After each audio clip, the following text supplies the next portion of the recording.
The Now Morning Show continues with your arts and culture, and this morning my next guest has been telling visual stories for years, and now he's compiled it into at least one book.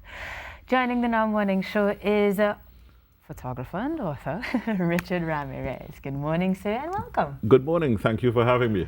It is absolutely my pleasure because your work has spanned decades and has been, as you put it, constant reminders that this is in fact what Trinidad looks like. So this morning we are getting ready to see historic buildings and landmarks of Trinidad and Tobago in a very beautiful presentation that has taken you, just a couple of years to put together. You put it so casually, but I must ask, why? Well, I have traveled the world for a number of years. I've lived overseas for work, and I recognized that I hadn't been taking photos. So I bought a camera, started taking some photos, and then I got back home and I realized, wow, there's actually more to see here than there is in many other places. So let me start recording some of it. Right. And I would record it and share it with friends on Facebook, and I get the same comment. That's Trinidad? And it's like, yes, it is. So that kind of led me to start thinking, maybe I need to put this together in some sort of format where people can access it, people can see it, understand what we have. And there are times when we forget, you hear people on Facebook saying, Trinidad is not a real place. Well, I want to tell you, Trinidad is a very real place. And it's a beautiful place. I live here because I have chosen Trinidad. And I wouldn't choose any country over it. I've lived in, I think I've lived in 7 countries now. I've traveled to almost 40 countries. This is home. And it will always be home. So heartwarming. Now, that means that these images are not just from the perspective of somebody who lives here, but somebody who loves here. And when you capture things with love, there's a different essence to it. So if you were to pick up a copy, what is one of the things that you think of the book now, would find most striking? There's a number of things, there's a lot of information in there. There's things that we walk past and we don't see.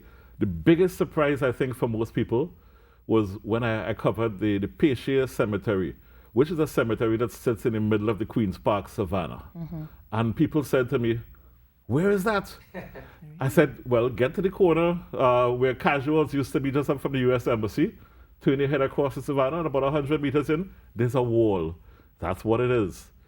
When I shared that to Facebook, that has had over 250,000 views. I've had maybe 10,000 comments, and most people are genuinely surprised. They say, I walk the Savannah every day. But, sometimes we walk around with our eyes a little bit closed. My job is to kind of block out all that noise and put your focus right where it needs to be. And that's what I've been doing with these books. Now, you mentioned that we're walking around with our eyes closed, but one of the capabilities you also hold is underwater photography. And I always loved the idea of, like when you go to Grenada, those underwater statues and the phenomenal things that are set there for tourists. Yes. Do we have things like that featured in our book here, specific to Trinidad? Not in the book. The book is really focused on things that people can see from day to day. My thought process with the book was, people may pick up the book and say, okay, you know what? This is going to be the basis of my family field trips. Every Sunday, we're going to get in the car. Let's pick a location and go find it and see it for ourselves. So that's what I was hoping they would do with it, get the children to appreciate it. And what I've done in the book is I've put a nice picture, but I've also put a little narrative, a couple of paragraphs that explains the significance of it. The thought process there is, it's going to lie on a table at home.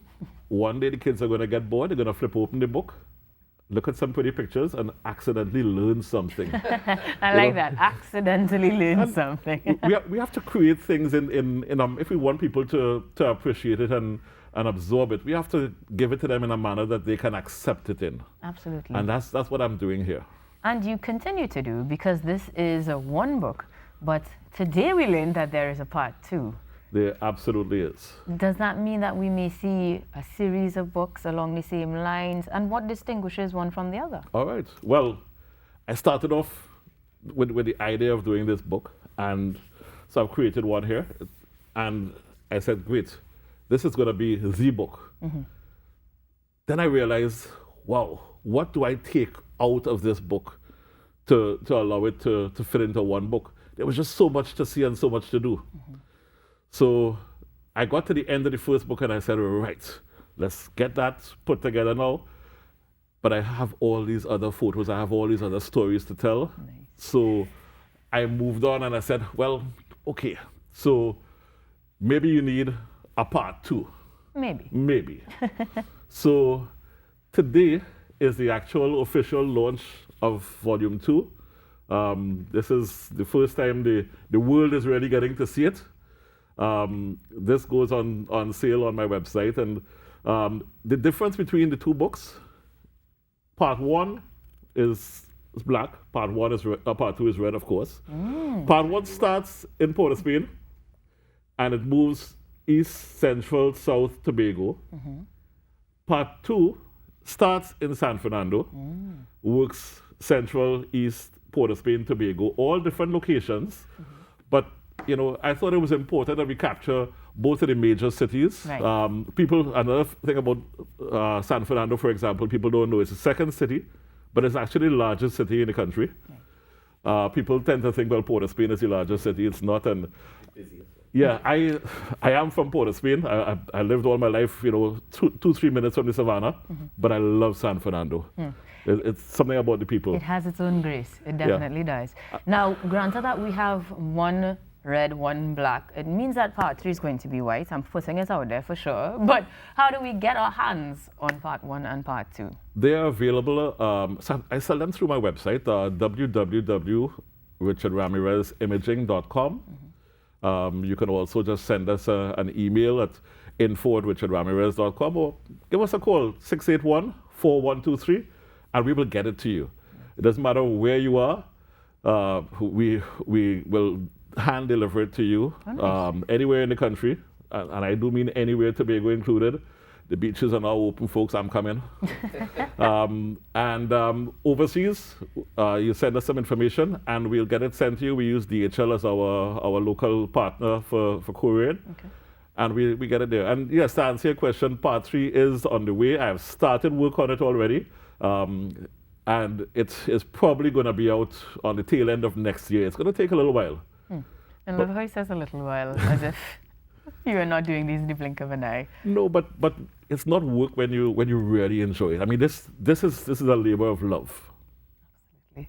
And when you love what you do it well. You continue to capture Trinidad in beautiful ways, and you've done so, as I said, for decades. We hope that you continue to do so. And of course, you, the viewers, can get your hands on these copies through his website, richardramirezimaging.com, so that you can make your purchase, add to your collection, and learn about your sweet, sweet Trinidad and Tobago. I do look forward to book number 3, and I wonder if you need any help to capture any of his images. You know, I could carry a bag, I could hold a reflector, and we can get it done. Unfortunately, you don't know what you just committed yourself to. I'm here for it. Because we really do, we've seen with the public response to some comments that were made, that we do hold that pride for sweet Trinidad and Tobago, and you continue to capture it well. Thank you very much for joining us, and thank you for doing so. Thank you very much.